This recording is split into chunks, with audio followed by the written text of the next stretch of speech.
Hey all, this is Bob, aka Mr. Reef Safe, and this is 3 things I wish every new reef keeper knew. Number 3, you don't have to acclimate your corals to your aquarium water parameters, except for temperature. Every aquarium should know what their water parameters are. As long as they're not wildly off from the accepted norms, adding a new coral to your aquarium should not be an issue. I highly recommend when you bring home a new coral that you float the bag or the container in your aquarium for 5 to 10 minutes to make sure that the temperatures are similar. After that, dipping your coral and making sure that there's no pests or parasites on it is essential, but that's another video.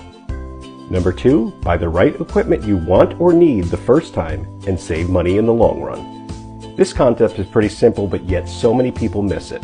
Make sure that you choose what you want and save up for it, and don't buy something in the interim. You don't need to buy like a cheap black box light off the internet if you know that you want to save up for a Radion. Save up and get what you need, get what you want the very first time, and ultimately you'll be saving money. Number 1, this goes hand in hand with number 2, think about the destination you want for your aquarium and make additions and changes based on that end goal. If your goal is to have an SPS dominant tank, it's going to be different than an LPS dominant tank or a mixed tank, or say a tank with anemones in it and clownfish. The goal at the end where you want to get to is going to be a different path depending on what your end goal is. The end goal that you have may dictate the type of equipment you need, the type of lighting or protein skimmer, whether or not you use filter socks, whether or not you use a roller mat.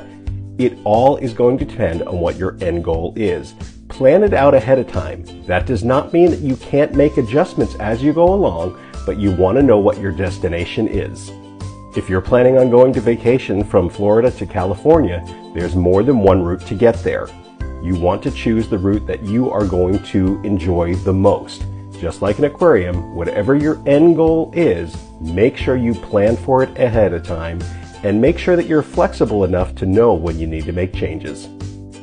I hope you enjoyed this video. I'm going to do more of them in the future. This is going to be something that is going to be an ongoing thing, and I hope it's something that you find beneficial. Thanks for watching, guys. I'm Bob, aka Mr. Reef Safe. Catch you next time.